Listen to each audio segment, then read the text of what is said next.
लेकिन इस किताब की एक यूनिकनेस है। हर किताब यही कहती है कि अच्छा सोचो, अच्छा दिमाग में लाओ, अच्छे विचारधारा रखो, अच्छी विचारधारा रखो। लेकिन ये किताब के अंदर बताया गया है कि किस तरह वो विचारधारा आपके अंदर उत्पन्न हो सकती है। How can this be created from the inside.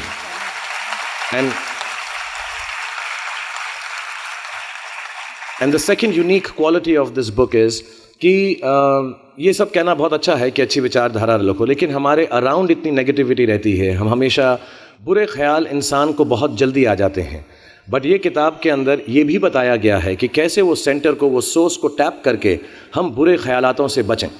As a matter of fact ये हमारी ज़िंदगी की सबसे बड़ी लड़ाई होनी चाहिए। मैं इस किताब में से 2 पंक्तियाँ आपको बताना चाहूँगा कि हमें लगता है कि विचारों वाला रावण ज़्यादा शक्तिशाली है, पर उसे ताकत कहाँ से मिलती है? उसे ताकत हमसे ही मिलती है, हमारी सोच से मिलती है। इस किताब में उस सोच, उस सोर्स को कंट्रोल करना सिखाया गया है। जैसा मैंने कहा कि सुबह उठते ही अच्छी थॉट्स सोचो, इस किताब में 2-4 लाइनें और ऐसी हैं जो मुझे लगता है हमको सोचने पर मजबूर करती हैं। If you get up in the morning and if you think only good thoughts, किसी के लिए बुरा मत सोचो, सिर्फ अपना अच्छा सोचो।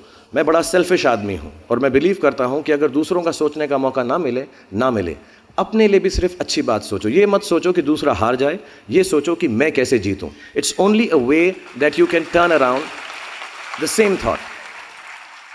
Because as this book says, विश्व में किसी भी चीज़ की भौतिक निर्माण से पहले उसका विचारों में निर्माण होता है, which is true. I believe all things created in this world are created by our own thoughts. जो विचार होश और जोश में किए जाते हैं वे ही हकीकत को बदलते हैं। दुनिया वैसी नहीं है जैसा आप सोचते हो, दुनिया वैसी है जैसे आप हो। सो जो भी आपको कभी कभार दिल में आता है कि ये इंसान में से अच्छाई नहीं कर रहा है, ये घटिया है, ये बुरा है, ये जो सिचुएशन है अच्छी नहीं है, as a matter of fact अगर आप अपना नज़रिया बदल के रात को सोने से पहले उसी आदमी के बारे में उसके पॉइंट ऑफ व्यू से देखें, उसी सिचुएशन को एकदम नेगेटिविटी के बिना देखें, तो आपको मालूम पड़ेगा कि सिचुएशन इतनी बुरी नहीं है। आपके अराउंड जो लोग हैं, दोस्त हैं या दुश्मन जिन्हें आप समझते हैं, वो एक्चुअली दुश्मन नहीं हैं। So it is the way you think of the world, that is how the world will look to you, is the most important aspect of this book. मैं जब छोटा था तो कैसा सोचता था, मैं सोचता था कि इतना बड़ा स्टार बन जाऊँगा। आई रिमेंबर मैंने टीवी में एक सीरियल किया था, आप लोग शायद बहुत सारे यहाँ पे छोटे इन्होंने देखा नहीं होगा, एक फ़ौजी सीरियल किया था मैंने। एंड पहली बार जब मैं सड़क में जा रहा था तो मैंने देखा 2 औरतें 3 व्हीलर में हैं और सडनली उन्होंने मुझको देखा। मेरा नाम उस सीरियल में अभिमन्यु राय था, फौजी में। और सडनली उन्होंने मुझे देखा और मैंने नोट किया कि उनके मुंह पे इतनी बड़ी मुस्कान आ गई है मुझे देखते ही कि हाय शाहरुख शाहरुख, ऐसा करके वो चिल्लाने लगे। And to me the greatest moment in my life and the greatest desire in my life became कि मैं लोगों को मुस्कुराने की रीज़न दे सकूँ, उनको मुस्कुराने का रीज़न दे सकूँ। तो जब मैं मुंबई आया, जैसे जवान लोगों के थॉट्स होते हैं कि मैं बहुत पैसे कमाऊंगा, बहुत नाम कमाऊंगा, बड़ा घर करूंगा, मेरे दिमाग में 2 मेन चीज़ें इन सब मटेरियल चीज़ों के पीछे थीं।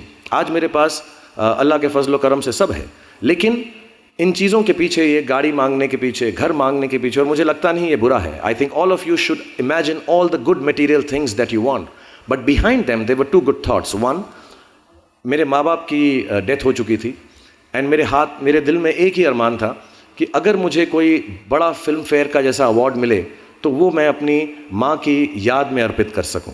तो my main dream was that I should win the award and become so big that my mother can see me from heaven. मेरे दिल में ये था। और दूसरी बात ये थी कि जो भी मैं काम करूं, जितने साल भी मैं काम करूं, मैं लोगों को मुस्कुराने के रीजंस देता रहूं। So my thoughts were always very positive. Today I have a big house, I'm a big star, I make a lot of money, and life has been very, very kind to me and my family. And before I go ahead, I want to thank you all for making my life so wonderful, because if it wasn't for you people, it wouldn't be so wonderful.